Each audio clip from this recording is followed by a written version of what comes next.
Hey, everybody, this is Carl White broadcasting live, actually live from my kitchen here in the secret headquarters. And you are listening to Loan Officer Freedom, number one podcast in the world today for loan officers. And I'm sitting here with the ever so talented and lovely Mrs. White. How you doing, Maria?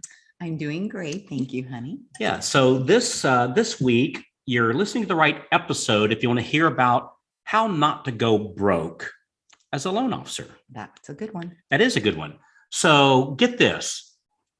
And I probably could have named this How to Get Wealthy, but that sounded a little pompous. So I thought, how not to go broke. Here's what I mean by that.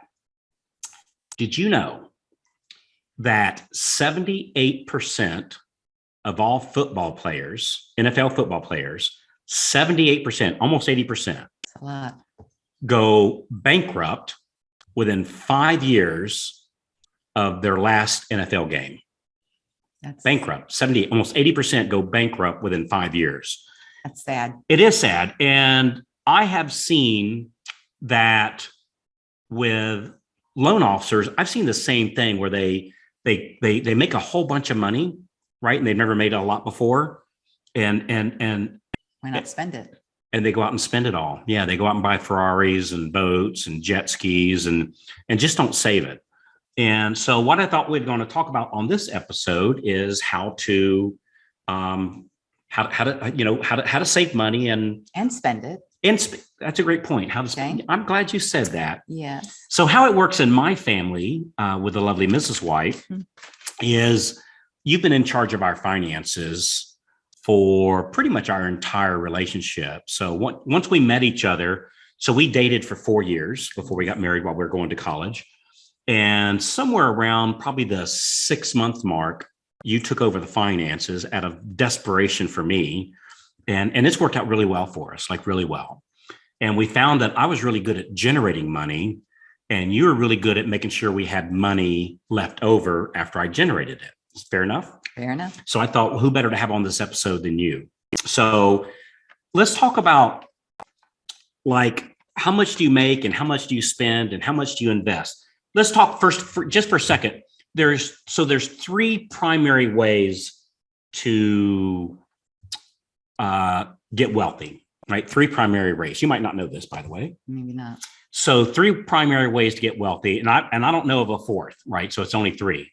So number 1, inherit. You can inherit money.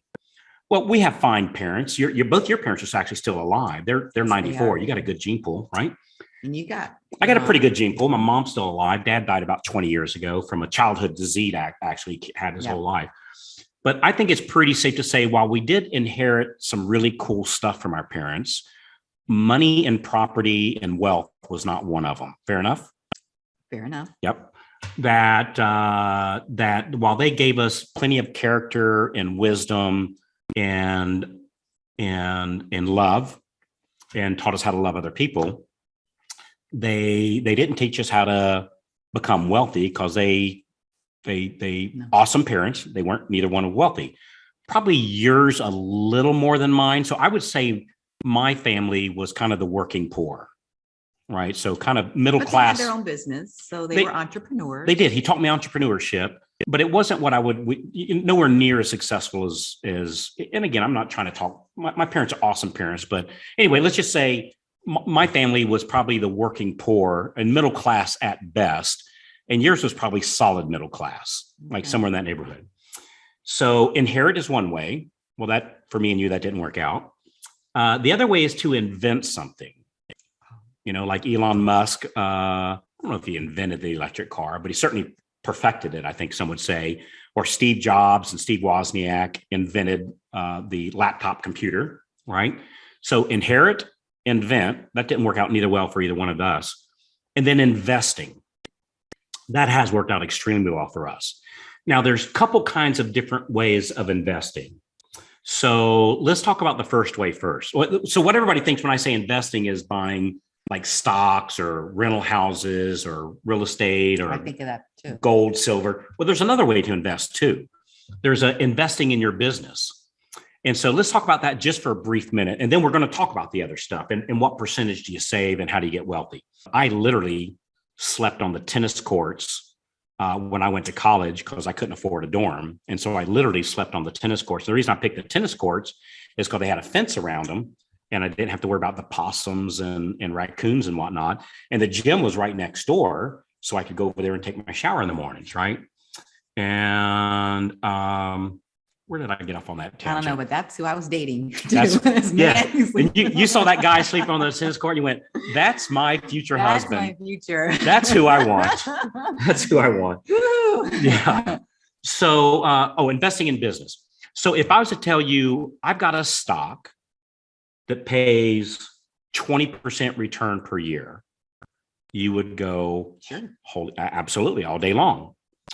Well, so which means like if I gave you $2,000 and we did 20%, that means at the end of the year, I'd have $2,400. That would be the biggest no-brainer ever, right? And the next year, another 20%, next year, another 20%. Everybody would stand in line to do 20%. Well, when we invest in our business, and I'm just picking some arbitrary number, let's say I do something that I spend $2,000 on or $100 or $5,000, whatever the number. Let's just say $2,000. Let's say spending that $2,000, it shows me how to close another 5 loans a month. Let's assume you make, I don't know, $2,000 per loan, give or take, some more, some less, but say somewhere around $2,000. If I close another 5 loans, because of that original $2,000 investment I had, I put $2,000, I invested $2,000 into my business, and out pops out $10,000, another 5 loans. And so we have to think of our business as investment. Typically, where this might start off with would be getting help in our business, getting our first assistant. And mine, in your case, our first assistant was Jeanette Powers. Mm-hmm. And so we invested in Jeanette Powers, right, to be my assistant, my first assistant. And indeed, I closed another 5 to, in my case, probably another 10 loans a month. Mm-hmm. And so using today's numbers, if I made $2,000 per loan, that investment I made in her, let's say it was $3,000 a month, I invested $3,000 into that help. I'm now closing another 10 loans. So I put $3,000 in the machine and out pops out $20,000. And that's about right. So that's the biggest no-brainer investment ever. Now, if I spend $2,000 to design my logo, that probably isn't going to turn out so well because nobody's going to use me in my business because of a logo. Nothing wrong with logos. And we have a great logo and we have a great person that helps us with our logo. But I'm not talking about, I'm talking about investing in things in your business where you can give a measurable difference within the first 90 days. Right. To help it grow. Yeah. And like getting your name out there, so to speak, and I'm using little air quotes here, is not typically something that you want to invest in. You want to invest in something that actually is going to bring in more leads for you and or teach you how to bring in more leads. So I've invested in me personally. I've invested in business coaching pretty much my entire career.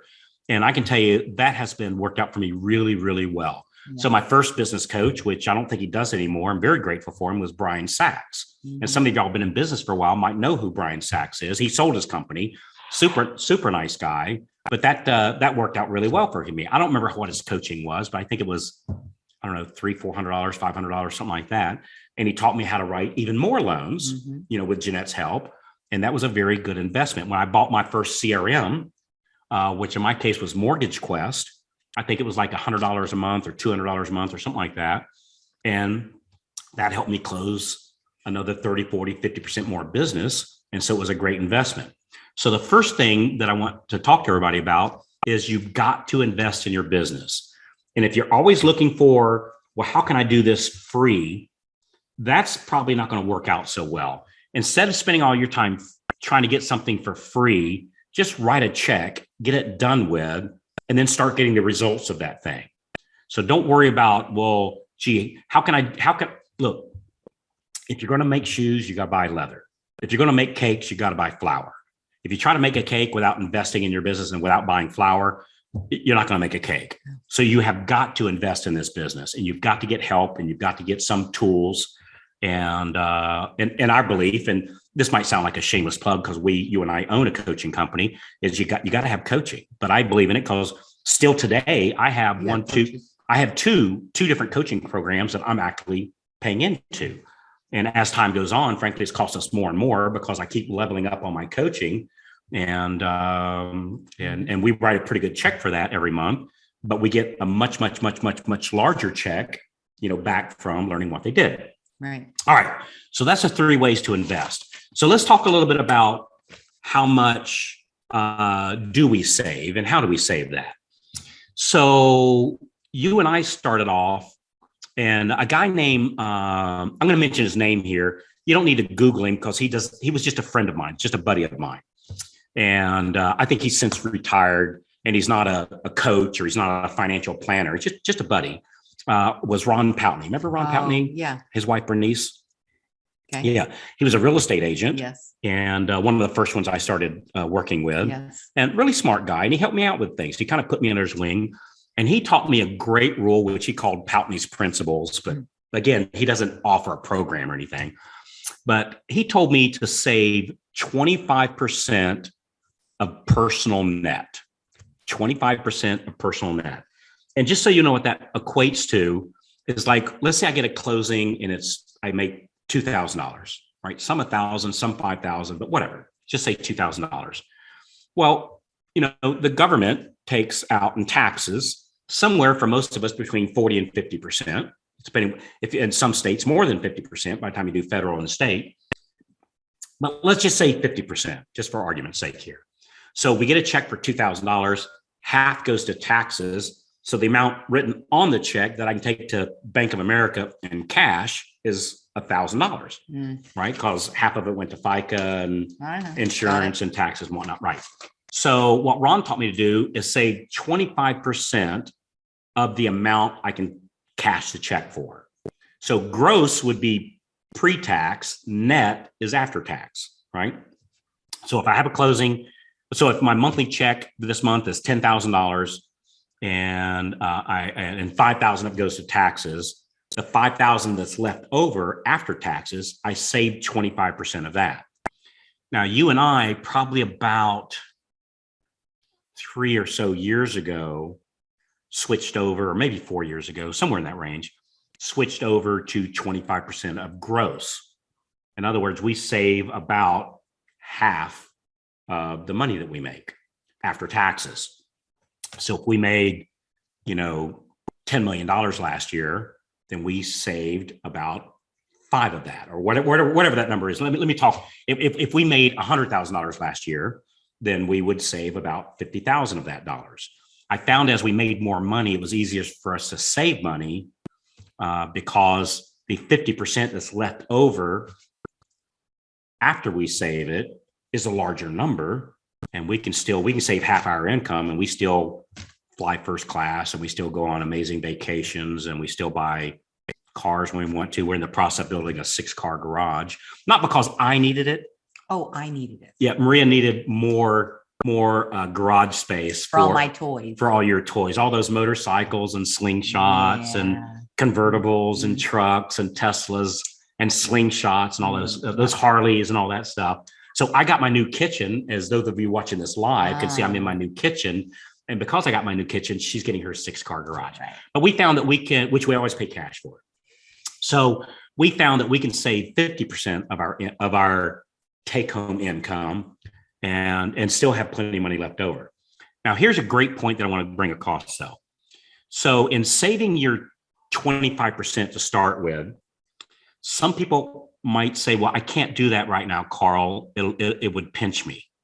Or soon as I start closing 5 loans a month, then I'll start saving. Or those that are closing 5, as soon as I start closing 10 loans a month, then I'll start saving. As soon as I close 20 loans a month, then I'll start saving. As soon as I get this paid off, then I'll start saving.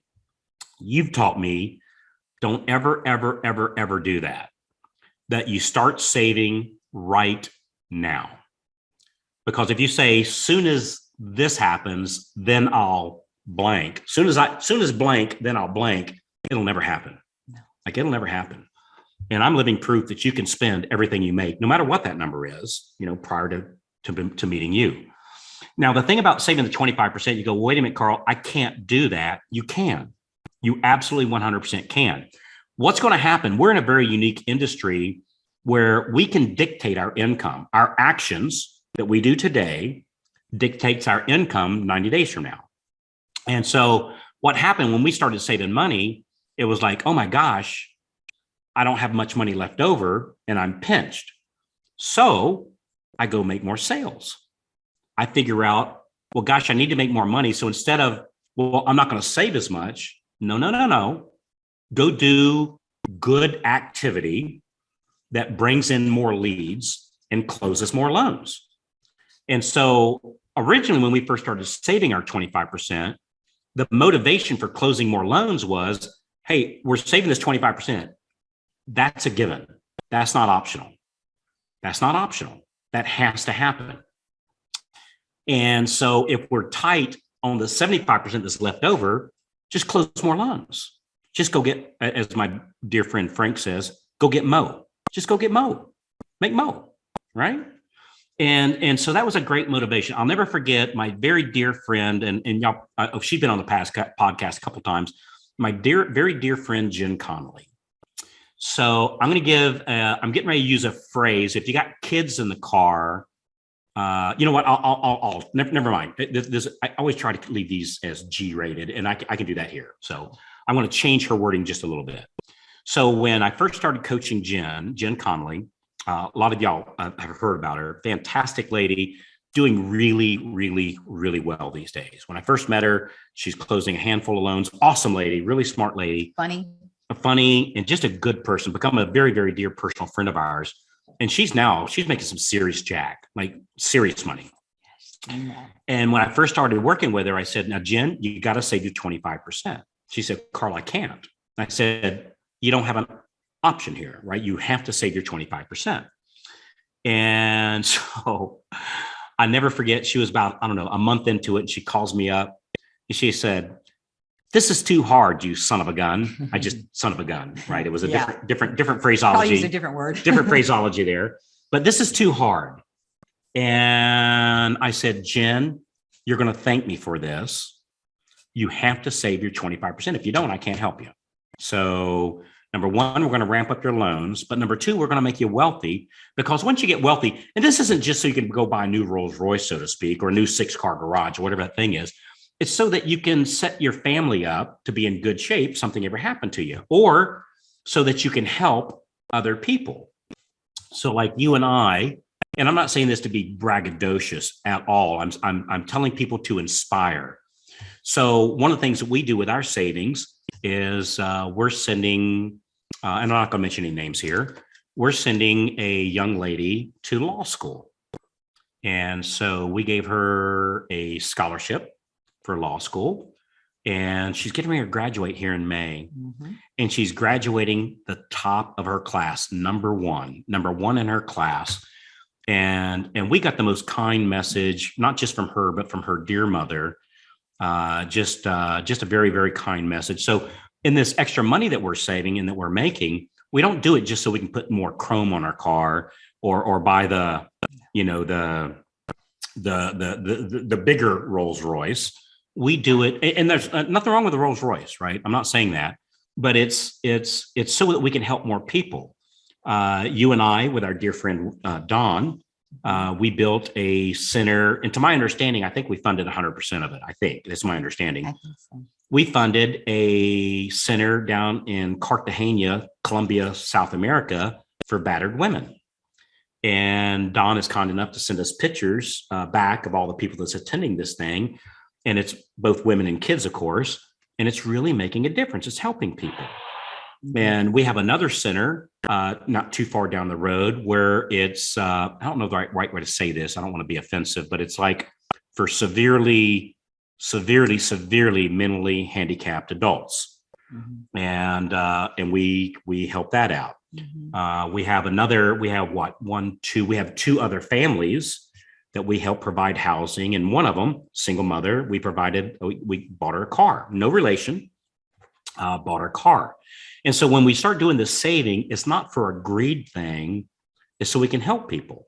Because I've got this saying, anybody that says money won't buy you happiness hasn't given enough of it away, right? Because when you give it away, I will say, and I know you feel the same way, that we get much more joy from what we give away than the new convertible Mercedes per se, or so to speak, right? And I like the convertible Mercedes, don't get me wrong, but not as much as I enjoy watching some of these stories. And so you've got this. So back to Jen, when she started saving this 25% and said it was hard, I said, Jen, you have to do it. Well, I get a call from her about 2 months later, and she says, hey, let me ask you something. Am I limited to the 25%? Can I save more? I said, you can, but it doesn't carry over. In other words, if you do 35% this month, you can't do 15% next month. That each month is be a minimum. It's 25%. That's right. You can do more. And the rule on the 25%, that's not car money. That's not house money. That's not wedding money. That's not college money. That all comes out of the 75%. The 25% is what we call our freedom account. That's your work is optional today money, right? And for you and I, we hit our work optional day probably about 3 years ago, where we could live very nicely and never work again. And so now we run both one of the largest branches in the nation, mortgage branches, and a training company, strictly because we want to. We don't have to. Don't get me wrong. I like the extra money, but if we didn't want to, we do this. What we do it strictly because we want to. And I have found that changes everything, because now I work with who I want to, when I want to, and do what I want to, because I don't have to work. And if somebody says, well, hey, Carl, that doesn't work for me, that's okay, right? We're just not going to work together. No hard feelings, right? It's not going to work together. So Jen, not too much past that, she calls me up one day. I'll never forget this call. She calls me up and she says, Carl, I got to tell you something. I said, what's that, Jen? She said, I can't tell any of my friends because they think it would be weird. I have to tell you something. I said, what do you got to tell me? She said, I have $100,000 in my savings account. Now, if you fast forward today, Jen has much more to that as far as her net worth goes, right? A lot more. But at the time, and this is going back a few years. That's a lot of money. That's a lot of money, Yeah. especially when not too much before it was month to month. Yeah. And I said, Jen, I'll never forget this call. I said, I love Jen. I said, Jen, how does it feel to have $100,000, in her case, in her checking account? How does it feel to have $100,000 in your checking account? And she says, I never had $100,000. Like, she literally started weeping for joy. And since then, Jen has made a lot more money, saved a lot more money, and she has taught her family and her employees and her friends how to save also. So she's like spreading that joy. And we find this story replicates over and over and over with the different people that we work with. Because it does bring you joy. It does. You know, that when you go, I'm just speaking, and again, I don't want this to sound sexist, but as the, I'm just going to say it, and I hope you guys don't take it wrong. As the man in the family, I put it in my, it's my obligation that if a piano falls on me tomorrow, that my wife and kids aren't left in a pickle. Because we've seen some friends of ours that the husband dies, and think if you say where the wife dies, and the rest of the family is left in a pickle. And I thought, well, that's not going to happen. And don't get me wrong, I don't want a piano to fall on my head today. No. And you don't want a piano to fall on my head. No. Right? No. Totally. Okay. I'll just make sure. But if it did happen, that, the family's going to have enough to deal with. They don't have to worry about, oh my gosh, I got to move and I got to sell my car. And you used to be a registered nurse, or I still hold my license. Yeah, and you would want to go do that again, work optional again, but only because you want to, not because you have to. So saving the 25% is really a cool thing. So let's talk about that for a little bit. So with your savings, and I said a few minutes ago, we don't use that for cars, boats, vacations, school loans, even our own personal house. Now, we could use it for a second home, because that'd be an investment, or investment homes. That 75% is strictly for investing. And I'm not going to sit here and tell everybody today what to invest in, because some of you listening on the call might be much better versed at that than I am. I'm going to give you some generalized statements, though. So I'm not a financial planner. I'm not giving financial advice. And if you do what I say, almost certainly you're going to go bankrupt. So that's my little asterisk there, right? But on the 25%, that's not to be used. That's not even your emergency fund, right? That's your freedom fund. So out of the 75%, I believe in having an emergency fund. I've heard different numbers on this. I think as far as commissioned loan, like if I was a salaried employee, I'd probably want my emergency fund to be about, say, 3 months of reserves of whatever it costs me to pay all my bills. As a commissioned employee, like if something happened with the mortgage company we work at, extremely unlikely, but if something did happen, it would take us a few months to unplug, plug in somewhere else, and ramp back up again. And so I think for me, at least 6 months. So at least 6 months of reserve. By the way, not just our personal bills, but in your case, of the people that are so kind to work with us, which some would call employees. I call it people that work with us. So we have to be able to pay them. Like when COVID hit. When COVID hit back in March of, what was that? 2020. First thing I did was I walked over to my office and I said, gang, let me tell you what's not going to happen. Nobody's going to get laid off. Nobody's going to get fired. Everybody's going to get 100% paid. And I told them I have cash reserves enough in my company to pay everybody for a year without collecting $1, right? Because I didn't know what it was going to be like. You didn't. I didn't. I was really scared when it first hit, and then I found out no big deal. Not that it wasn't a big deal, but from the mortgage industry, 2020 actually was a very profitable year. So you want to have an emergency amount of about, I would say, at least 6 months of both your personal expenses and your office expenses. Like if you pay your credit pulls, your copier bill, your internet bill at work, your rent at work, like whatever you have to pay at work, 6 months at home, 6 months at work. All right. Now, once you've got that, what do we do with our 25% savings? The first thing I would do is pay off all debt.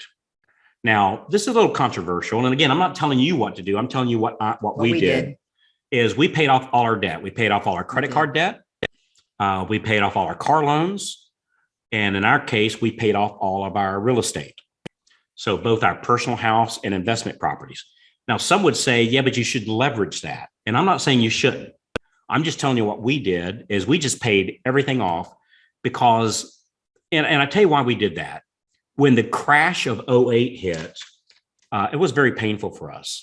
Mm-hmm. And we were upside down about $2 million in real estate. Never thought we'd get out of that. No, I didn't. I was so afraid that something was going to happen to me and I was going to leave my family $2 million in debt.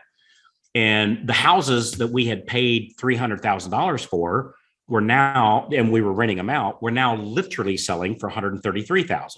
So we lost about almost 2/3 of the value of the houses because we'd put 30% down. And I thought that's plenty enough, but it wasn't. It ended up not being.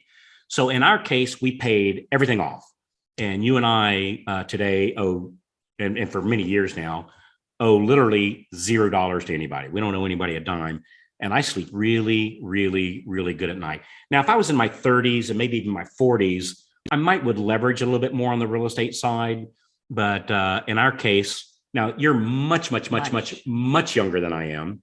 Much. But as somebody that cracked 60, that I wanted to have everything paid off. And so we did. It's a good feeling. You've got a piece about it. And it is. And we collect rent, 100% of that is profit. Well, after paying taxes, insurance, all that's profit. And air conditioners. And roofs. Yeah. Now, in addition to, so I got 25%, I'm going to pay off all my debt. Once I paid off my debt, I have a couple choices. I can either do real estate, which has worked out pretty good for us now, but not as good as the stock market has. The stock market has definitely worked out better for us. So we have probably about, give or take, probably about, I would say, and I'm just doing it off the top of my head, today we probably have about 20% of our net worth in real estate. We have about 70% in stock market. That's not, about 60% in the stock market, which would include mutual funds. We got about 10%. I'm probably going to have these numbers off a little bit. About 10% in metals, gold and silver, and about 5%, and I'm working toward 10% in cryptocurrency. I actually got that from Kevin O'Leary on the cryptocurrency. Kevin O'Leary, Mr. Wonderful on Shark Tank, he recommended to me to do. He said, if you're playing it safe, Carl, do 5%. If you're being aggressive, do 10% of your net worth. And so I'm working toward the 10%, and that's what we're doing, which has worked for us pretty good too. All right, so real estate, mutual funds, stock market, individual stocks, an emergency fund, 5, maybe 10% crypto, and the rest in real estate. If I had to do it all over again, well, now that I know what I know, I bought $10 million worth of Bitcoin 10 years ago, and we'd be worth we'd be set right now, billions of dollars a day. But knowing what I know now, excluding that Bitcoin, which would be a roll of the dice, if we'd have done nothing but the stock market, would have been better off. And we've done well both ways, don't get me wrong. But the stock market over the last, say, 20 or so years that we've been saving very aggressively, the stock market's done better. It has. It's done significantly better. And we don't get calls from tenants on our stock market. We don't have roofs to go bad. We don't have air conditioners to go bad. And some years it goes up and some years it goes down. But if you look at the overall trend, it starts at the bottom left and it goes to the upper right. In other words, the overall trend is up. Generally runs about 10% per year for the general public. And we do a little bit better than that. But as a stock market's definitely done better. And there's a group that we use, and I'll share it with you. There's a service that I use. We have 3 different services. And I'm just going to share with you one today, which is Motley Fool. Motley Fool, terrible name, but a great service. And they offer investing advice, and they've done us pretty well.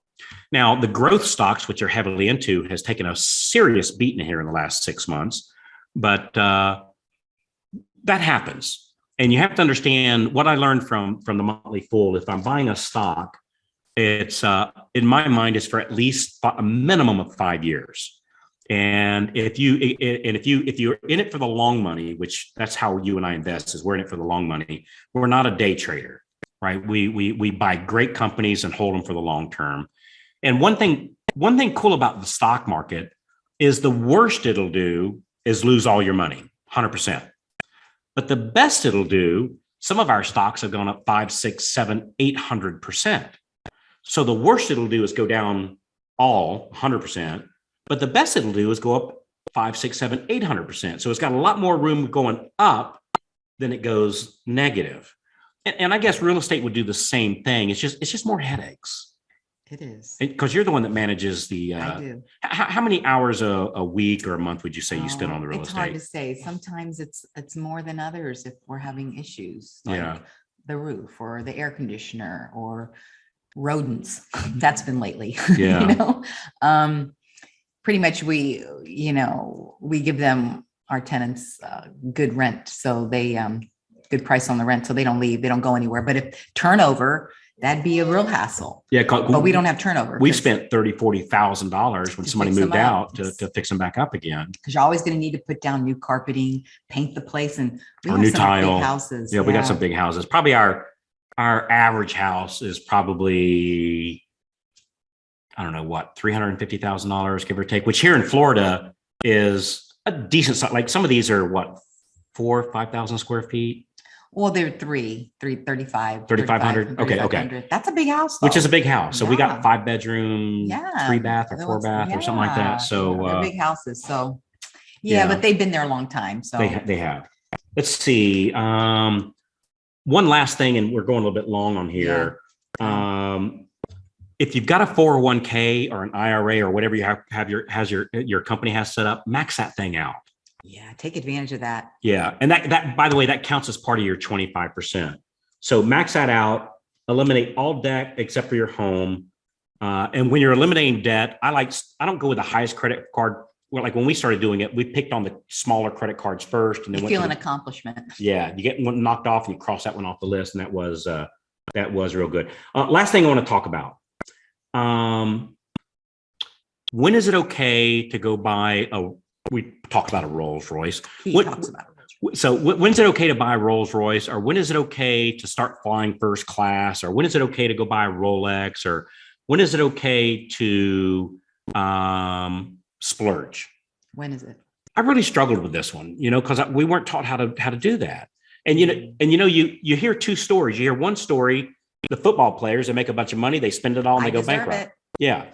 And then you hear the other story where a little old man, little old lady, they die. They were living without electricity, eating cold porridge every day, and they find $10 million in their basement. Right. So I didn't want to be either one of those stories. So what Ron Poutney taught me was, on the 75% that you're spending, if let's say I want to go buy a new motorcycle. Number one, we only pay cash for our cars, boats, Rolexes, vacations, and it has to come out of the 75%. Additions. Yeah. And additions, right. Like our garage over here, it's not coming out of our savings money. That's coming out of our, in our case, our 50% money, our 50% that we have left to spend over. So let's say I want to go buy another motorcycle. Mm-hmm. In our early days, you would go, you've already got 4. Why do you need a 5th one? Right. Which was a good question. I still say that. Yeah, you still say that. Which was a good question. But listen to this. Follow this, guys. This is really cool. So remember, pay cash for everything. So now when I go buy another motorcycle, it only comes out of my 75%. We're always saving what we call your 25%, right? Which is our savings. So if I want to go buy another motorcycle, it's got to come out of the 75%. So I need to go close more loans, which doesn't mean working more hours, by the way. So I'm very big about working a 32-hour work week.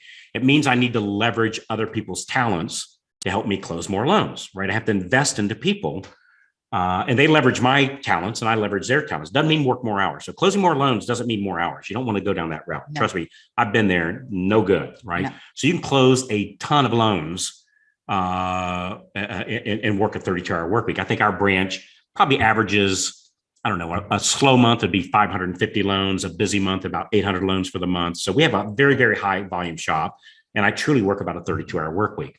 All right, so I'm saving the 25%. You want that other motorcycle? I want the other motorcycle. It's got to come out of the 75%, and I got to pay cash for it. So if I go, well, gee, I don't have enough money to pay cash for it, I go, all right, I need to go close more loans, not more hours. I need to be more effective in my sales process, more efficient, and close more loans in less time. And so when I do that, I have my 75% goes up, but as my 75% goes up, so I can go buy that new motorcycle, as the 75% rises, what happens to the 25%? It goes up too. So that becomes a larger number also. So when I go buy a new motorcycle, I don't have less money in the bank. I have more money in the bank, because the tide rises both the 75% and the 25%. And that motivates me to work extra efficient, not hard, right? But efficient, so that my 75% is more, and it's more, so I can go buy that new boat or whatever that thing is, or bring my whole family on a vacation. Yeah. Like we took your parents on a first class vacation for like 3 weeks or something like that in Europe a couple years back. And that was all, flew first class, and it was awesome, right? I don't remember what that vacation, probably $75,000, $50,000, something like that. Mm-hmm. But it came out of the 75%. Because we really want to do that, we work extra efficient. we built up the 75%. And when we built up the 75%, we built up the 25%. So when we got back from that vacation, we didn't have less money in the bank. We had more money in the bank. And that took the pressure off of mine and your relationship as far as like, gee, is it okay if I go buy this?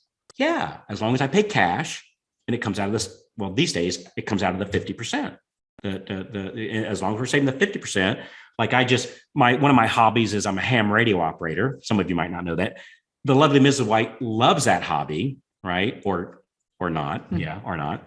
And so I just went and bought a tower to put antenna up. We needed that. And God bless you.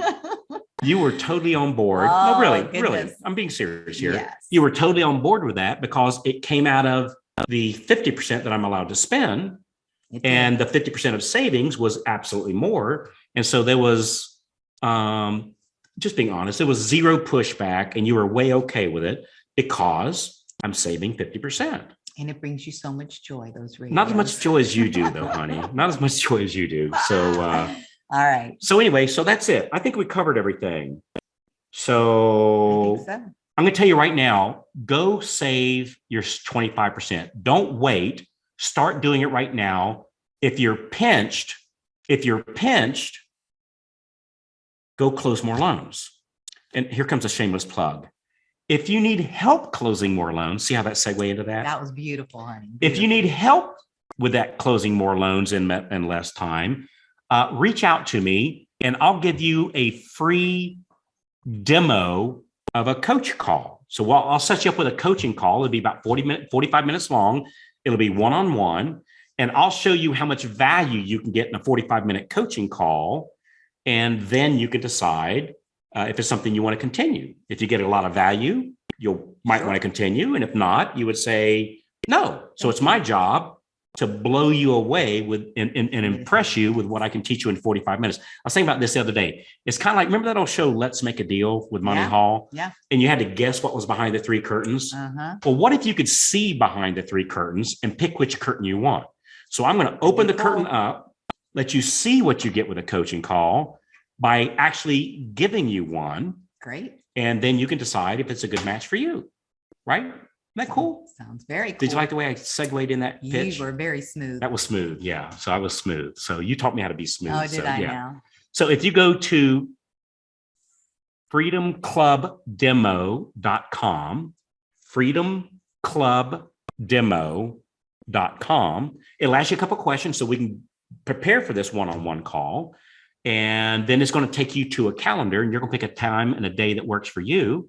And be in a quiet place. I recommend you be on a computer, not a tablet, so you can do screenshots. Like we might show you some scripts, and you can screenshot those scripts, and we might show you some of the mailers and text messages and Facebook ads or emails that we do, depending upon your situation. And if you're on a computer, you're welcome to take screenshots and whatnot. If you do it on a phone, it's hard. It doesn't work as well. So you're going to want to be in a quiet place. Don't be driving down the road. Have pencil, paper, and head. freedomclubdemo.com. So, Mrs. White, thank you so much for being on this call with me. Thank you, Mr. White. Yeah. So do you think we covered everything? Did I forget anything? I think you did pretty good. I think we did pretty good too. Give them a lot of information. All right, cool. Hey guys, thanks so much for letting us be part of your day. Hey, do me a favor.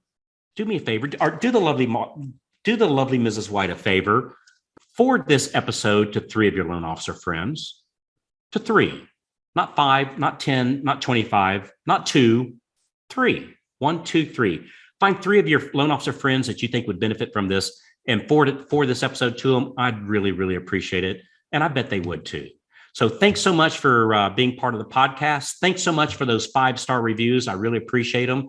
And we'll talk to you on your free Freedom Club Demo coaching call, freedomclubdemo.com. If you're watching this on the website, there's a link right there. If you're watching on Facebook, we'll put a link in there. But if not, freedomclubdemo.com, freedomclubdemo.com. Thanks for letting me be part of your day. Save you 25%. Start it right now. And I'll talk to you when you call in. Bye-bye, everybody. Thanks again. Bye.